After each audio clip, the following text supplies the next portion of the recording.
Hermann, umspilið byrjað 4-3 sigur og Þrótti fyrsta legg, ótrúlega leikur. Já, þetta var alveg lýgilegt. En þetta var svona frekar rólegt í fyrri hálfleik svo sem. Það var svolítið svona, menn að þreifa á okkur öðrum og svo fór þetta allt bara í hvínandi bótt í seinni hálfleik og stór skemmtilega. Í stöðunni núna, í fyrri hálfleik, staðan núna í hálfleik, það var ekkert sem benti til þess að fengjum 7 mörk í seinni hálfleik. Nei, heldur betur ekki. Svo byrjum við hérna að krafti og náðum 2 mörkum og hérna, en svo kemur það tímabili sem eiginlega það eru allir haltrandi í liðinu, þannig að það voru einhverjir 6-7 biðum skiptingu, þannig að við þurftum að velja vel úr, þannig að já, það er riðlagast aðeins leikur við það, menn voru orðin vel í askaðir, þannig að já, kannski að fara að fá þessi 3 mörk upp í því, en við komum sterkir tilbaka, það sýndum alveg karakter maður. Það hefði verið hægt að koma hérna og gera það sko heldur betur ekki og komum grjótharrið tilbaka og skora 2 mörk. Hvernig leiðist það meðan leikurinn var að spilast? Fyrst þegar þeir komast í 2-0 og síðan allt í 3-10 mínútur seinna? Já, þú veist, ég hafði ekki tíma alveg til að fókusa á leikinn þannig séð að því að það voru svo margir að biðja skiptingu. Þannig að það var aðeins bara, það var smá púsl þarna hjá okkur. Þannig að já, þetta var full margir. Og stendur þá Bjartsýn 3-2 undir? Já, við erum með flotta menn sem kom fílisbrækir inn á bekknum þannig að við vissum það alveg að við værum ennþá inni í þessu leik og rúmlega það.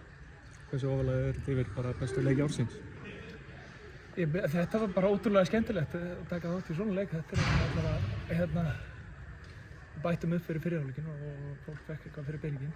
Tveir viðsnúningar í sama fótboltaleiknum, maður sér það ekki oft, 3-2-4-3, þetta var bara þvæluleikur ef ég var að vera alveg hreinskilinn. Já, ég var bara sammála því, þetta var skrítið þessi kafli, að því í rauninni þá eru þeir ekki búin að fá færi í fyrri hálfleik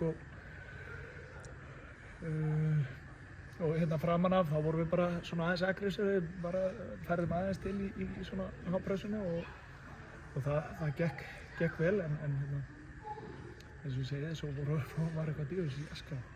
Svo voru Þróttararnir nálægt að jafna þetta í lokinu, við lítur að vera fegin að það ekki gerst. Já, Óli varði það frábærlega. Þetta var galopið hérna, bara, já, í rauninni bara alla seinni hálfleikinn í báðar áttir. Það var bara going for it og bara eins og að spila fótbolta, það er gaman. Það er bara hálfleikur í einvíginu, farið með 4-3 sigurinn í Laugardal, svona sáttu með þessa stöðu? Já, við erum með fórskóta en það er lítið, en þannig að þetta er, þú veist eins og við vitum bara, þetta er bara game on og við verðum bara að sjá hverju við getum tesla saman. Þú var náttúrulega svipuðu leik í Laugardal, 9-8 kannski, einvígið.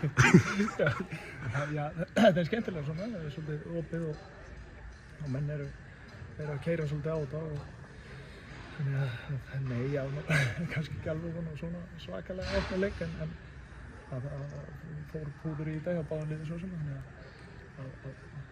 maður veit aldrei það. Hefði verið gott að hafa Arthur Ara með og Atla Arnars í dag? Já, það er engin spurning. Það er svona, þú veist, þetta er komið lið hjá okkur og menn eru sprangir og hungraðir og bara gráðir í það og það er alveg ákveðan hjarta í liðinu, það er engin spurning, það er fullt af ungu strákur sem er að spila hérna fyrir okkur búin að vera geggjaðir í sumar, þannig að það er svona, þú farið eitthvað á móti en í svona leikjum er það væri gott að hafa reynsluboltana. Lengi sér.